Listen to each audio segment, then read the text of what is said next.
Hey guys, thanks for tuning in to Moon Outdoors. Unfortunately, I hurt my back a few days ago and I was not able to go fish last weekend. So, I want to kind of share some information with you guys about how to safely kayak fish in the ocean, especially up in NorCal where the water temperature is pretty cold. So before I get into other gears, I want to go over how do you prepare yourself for the ocean. Number one, self-rescue. Practice self-rescue. What self-rescue is basically, you flip your kayak, you fall in the water, upright your kayak, and you basically climb back in. Sounds very simple, but not like the calm lake. In the ocean, you have to deal with the current, swells, wind waves, and the wind. It makes so much difficult to perform self-rescue. So ideally, you go out to the lake, nice and calm day, you flip your kayak, you fall in the water, you upright your kayak, you climb back in. You want to get to the point where you can self-rescue 10 out of 10 times. Because like I said, it's going to be so much more difficult in the ocean. Number two, don't go out by yourself. Have a buddy. If you get into a trouble, you have somebody that can help you. Not only that, it's more fun to fish it with a buddy. Number three, forecast. Check your forecast, double check your forecast, and triple check your forecast. I cannot stress this enough. Now, I check 3 different sources for forecast. I use weather.gov, Magic Seaweed, FISHWEATHER. 3 different sources. The reason being is, earlier this year, I went crabbing at Half Moon Bay with my buddies. I checked one source of forecast and it showed nice and calm, minimal swells, and we got on the water. It was a nice day. The wind maybe blowing 5 miles per hour, maybe. The swell is 4 feet. You could not ask for any better condition than that. Once we paddled out 2 miles, and as soon as we dropped our pops, the wind picked up just like that. Within seconds, it was gusting 30 plus miles per hour. And like I said, I checked one forecast and it looked good. But what I didn't know was the other forecast showed high winds on that day. Now what I do is I check 3 forecasts every time I go out. I check it, double check, and triple check, and I always expect the worst out of those 3. So getting into gears, most obvious item is PFD, as known as life jacket. My recommendation is, before buying a life jacket, go to your local shop and try it on and have it on for a long time and make sure it's comfortable for you. The same PFD can work for 9 other people but might not work for you. So I strongly recommend trying it on and have it on for a while and make sure it's comfortable for you to wear. Number 2, dress for immersion. Out in the ocean, there are many different factors. The swell, the surf, the wind waves, the wind, the current. You are more likely to fall in the water. In NorCal ocean, water temperature, it can range between high 50s and low 50s.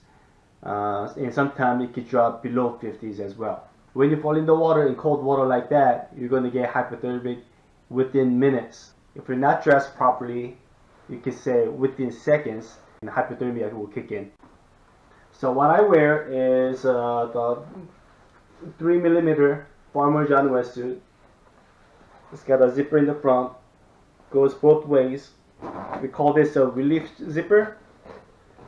When you have to do your business, you can do it on the water. I'm usually out on the water a minimum of 4 hours a day, up to 8 plus hours. So I do have to go take care of my business at least a couple times in the water. And on top, I wear synthetic fabric, such as polyester. I don't recommend cotton clothing because they get cold. They get really cold when it gets wet. But polyesters or other synthetic fabrics keep you much warmer. If you have wool fabric, that's going to keep you even warmer. And the other option is dry suit. I don't have it. The advantage of dry suit is you stay completely dry the whole time. With the wetsuit, you pretty much stay wet the whole time that you're on the water. But the downside of the dry suit is they are expensive. Really nice pair of wetsuit like this is about $150. However, when it comes to dry suit, I believe most affordable dry suit is around $800. And the other downside of dry suit is when it's like 80 degrees outside, people were saying they get really, really warm. So that's another downside. Okay, item number 3, VHF radio, as known as a marine radio. With this device, you can easily talk to other anglers, your buddy, or other anglers underwater, and you can share intels with each other. And also, when you get into a trouble, you could easily ask for help with just the push of a button. You can also talk to the Coast Guard if you really get into trouble, and it will also give you a weather update if the condition changes. Number 4, navigation device. I have a GPS built-in fish finder. This is a Garmin Striker 4CV. This was one of the most inexpensive fish finder with the GPS built into it. Before I had this fish finder, I used to carry one of the handheld GPS like this. If you don't have either of these devices, I heard there's an app for your cell phone, your smartphone app that works just like the handheld GPS without using the data or Wi-Fi. Just go off of the GPS signal. And at the minimum, you should have a compass. Number 5, whistle. I believe the whistle is one of the requirements in California. I could be wrong, but that's how I understood it in the past. So for some reason your GPS doesn't work, out of battery, it's an electronic device, so it could break, and you get into trouble. You blow on this, even if your buddy is half a mile, 1 mile away, they should be able to hear your whistle if it's not too windy out on the water. Number 6, bilge pump. This is a hand pump. For some reason, if you spring a leak on your kayak, it can pump the water out and prevent you from sinking. Or after you flip your kayak, you're going to get some water in your hull. You climb back on and pump some water out, and you're good to go. Number 7, paddle, leash, and extra paddle. Paddles do break, and sometimes you lose your paddle. That's why you want to leash your paddle at all times and carry an extra paddle. For me, I'm usually on a hobby, so I have my pedal drive and I have a one paddle with me at all times. And the last item is a knife. I used to carry a folding pocket knife in my PFD, but I recently got this and I like it much better. Easily accessible. You flip your kayak, you fall in the water, you get tangled up on the paddle leash or other leash that you have on the kayak. You simply pull it out, cut the leash, and you're free.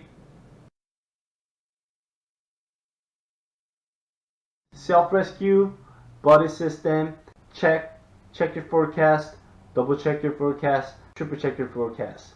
I think those 3 are the minimum that you could do. Other things you could also do is have a float plan and share the information with your family, your friends.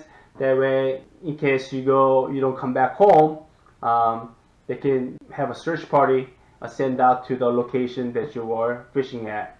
And kayak safety course is not a bad idea as well.